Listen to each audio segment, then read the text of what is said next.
Hello, everyone. I wrote this article recently for one of Canada's major newspapers, the National Post. I'm reading it for those of you who would rather watch and listen. It's entitled, DIE Must Die. This is Why. I recently resigned from my position as full tenured professor at the University of Toronto. I am now Professor Emeritus, and before I turned 60. Emeritus is generally a designation reserved for superannuated faculty, albeit those who had served their term with some distinction.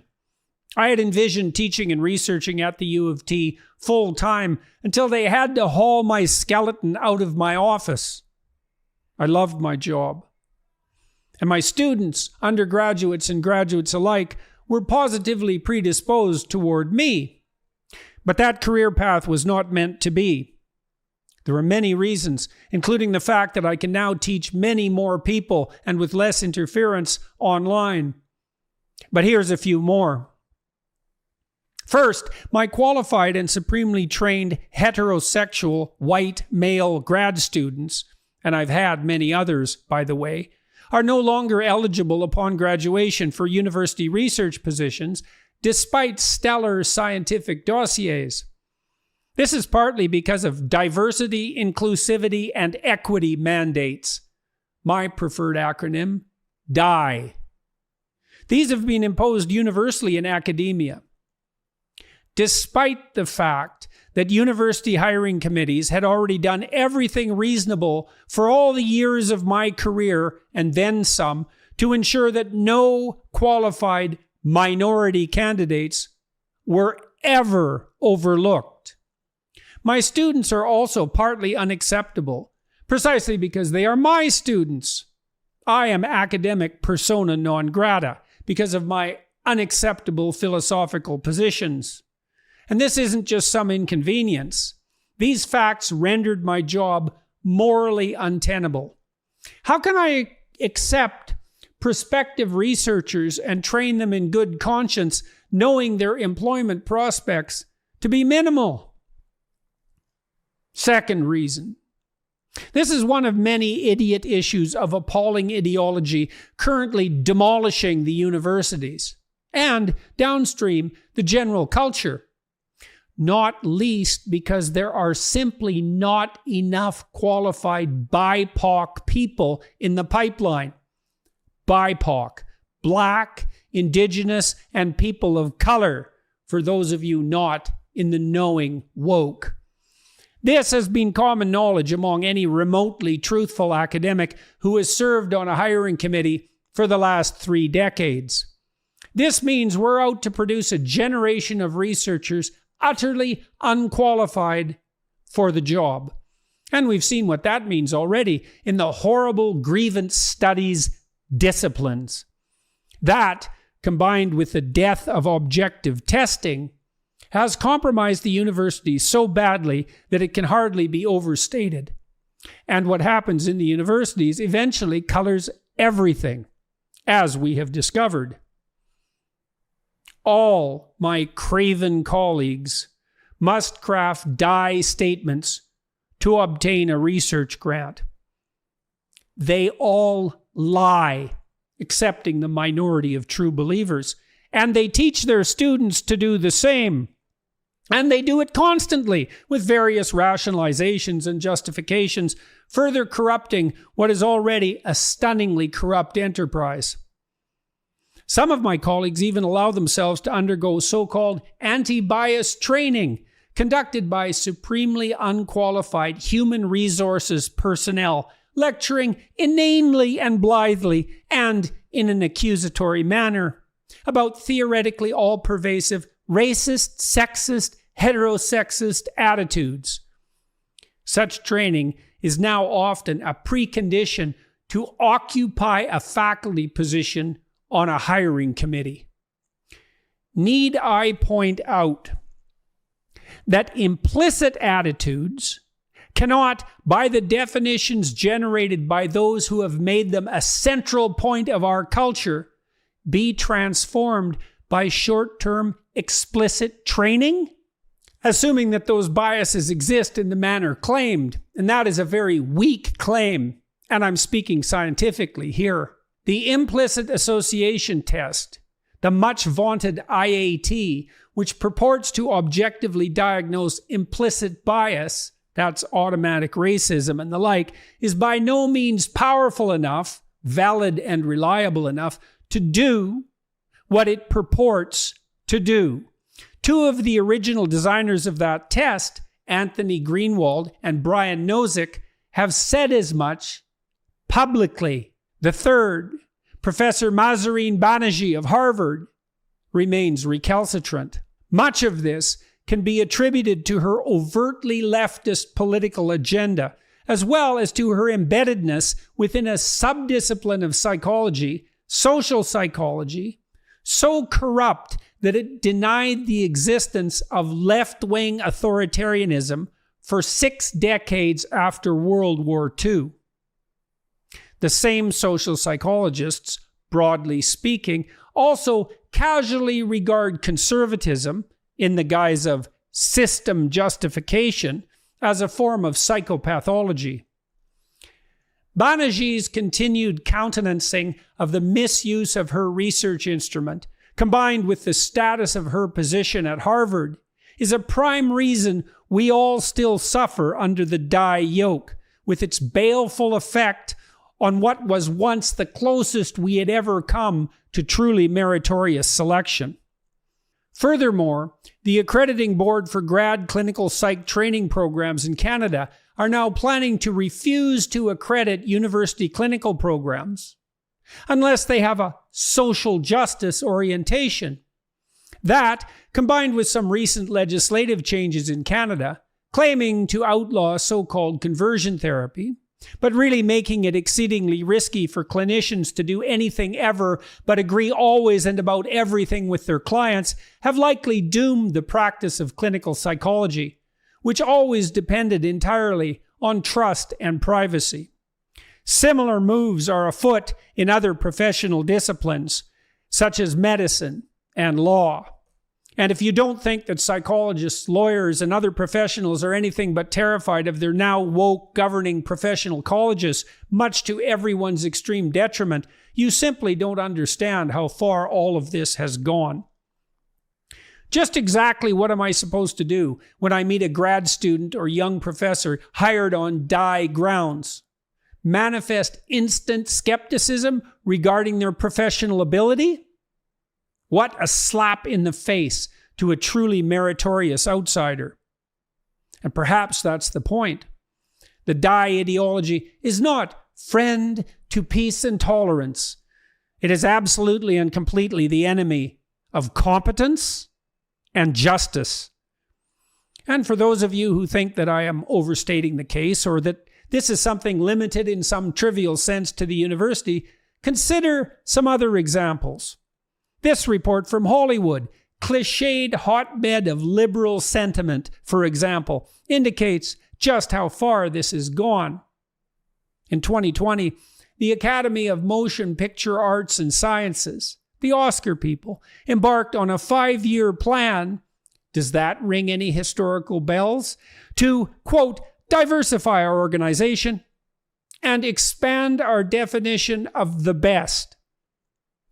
They did so in an attempt which included developing, quote, new representation and inclusion standards for Oscars to, hypothetically, quote, better reflect the diversity of the movie-going audience.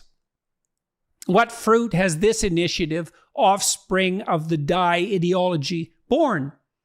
According to a recent article penned by Peter Kiefer and Peter Savodnik, but posted on former New York Times journalist Barry Weiss's Common Sense website, and Weiss left the Times because of the intrusion of radical left ideology into that newspaper, just as Tara Henley did recently vis-a-vis the CBC.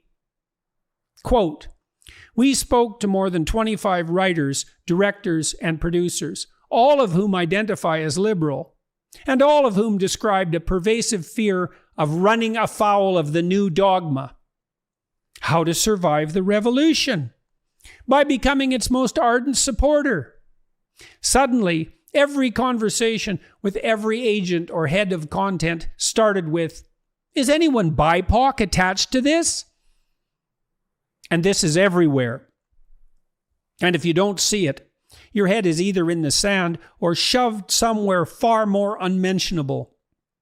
CBS, for example, has literally mandated that every writer's room be at least 40% BIPOC in 2021, 50% in 2022. We are now at the point where race, ethnicity, gender, or sexual preference is first accepted as the fundamental characteristic defining each person, just as the radical leftists were hoping, and second is now treated as the most important qualification for study, research, and employment. Need I point out that this is insane? Even the benighted New York Times has its doubts. A headline from August 11th, 2021. Are workplace diversity programs doing more harm than good? In a word, yes. How can accusing your employees of racism, etc., sufficient to require retraining, particularly in relationship to those who are working in good faith to overcome whatever bias they might still, in these modern liberal times, manifest, be anything other than insulting, annoying, invasive, high-handed, moralizing, inappropriate, ill-considered, counterproductive, and otherwise unjustifiable? And if you think die is bad, and it is, wait until you get a load of environmental, social, and governance ESG scores. See the Vanguard website for more information.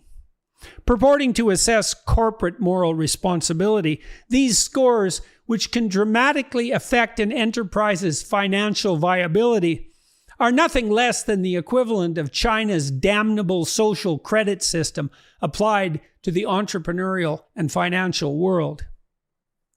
CEOs, what in the world is wrong with you? Can't you see that the ideologues who push such appalling nonsense are driven by an agenda that is not only absolutely antithetical to your free market enterprise as such, but precisely targeted at the freedoms that made your success possible? Can't you see that by going along sheep-like, just as the professors are doing, just as the artists and writers are doing, that you are generating a veritable fifth column within your businesses? Are you really so blind, cowed, and cowardly with all your so-called privilege? And it's not just the universities and the professional colleges and Hollywood and the corporate world. Diversity, inclusivity, and equity, that radical leftist trinity, is destroying us. Wondering about the divisiveness that is currently besetting us? Look no farther than die. Wondering more specifically about the attractiveness of Trump? Look no further than die. When does the left go too far? When they worship at the altar of die and insist that the rest of us, who mostly want to be left alone, do so as well. Enough already. Enough. Enough. Finally, do you know that Vladimir Putin himself is capitalizing on this woke madness? Anna Majar Barducci at memri.org covered his recent speech. I quote from the article's translation. Putin speaking. The advocates of so-called social progress believe they are introducing humanity to some kind of a new and better consciousness. Godspeed, hoist the flags, as we say, go right ahead. The only thing that I want to say now is that their prescriptions are not new at all. It may come as a surprise to some people, but Russia has been there already. After the 1917 revolution, the Bolsheviks, relying on the dogmas of Marx and Engels, also said that they would change existing ways and customs, and not just political and economic ones, but the very notion of human morality and the foundations of a healthy society. The destruction of age-old values, religion, and relations between people, up to and including the total rejection of family, we had that too, encouragement to inform on loved ones, all this was proclaimed progress. and by the way, was widely supported around the world back then and was quite fashionable. Same as today. By the way, the Bolsheviks were absolutely intolerant of opinions other than theirs. Putin continues, "This, I believe, should call to mind some of what we are witnessing now. Looking at what is happening in a number of Western countries, we are amazed to see domestic practices, which we, fortunately, have left, I hope, in the distant past. The fight for equality and against discrimination has turned into aggressive dogmatism bordering on absurdity when the works of the great authors of the past, such as Shakespeare, are no longer taught at schools or universities because their ideas are believed to be backward. The classics are declared backward and ignorant of the importance of gender and race. In Hollywood, memos are distributed about proper storytelling and how many characters of what color or gender should be in a movie. This is even worse than the agitprop department of the Central Committee of the Communist Party of the Soviet Union." End of Putin's comments. This from the head of the former totalitarian enterprise, against whom we fought a 5 decades-long Cold War, risking the entire planet in a very real manner. This from the head of a country riven in a literally genocidal manner by ideas that Putin himself attributes to the progressives in the West, to the generally accepting audience of his once burned, twice shy listeners. And all of you going along with the die activists, whatever your reasons. This is on you. Professors, cowering cravenly in pretense and silence, teaching your students to dissimulate and lie, to get along, as the walls crumble. For shame. CEOs signaling a virtue you don't possess and shouldn't want to please a minority who literally live by displeasure. Your evil capitalists, after all, should be proud of it.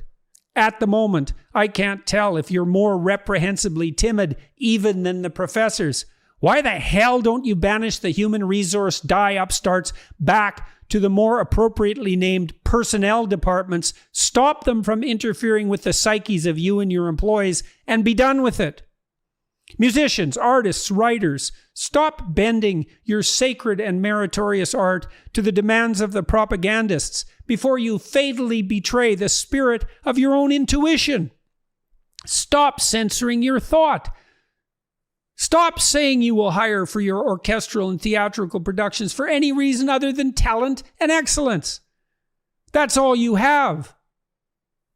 That's all any of us have. He who sows the wind will reap the whirlwind. And the wind is rising.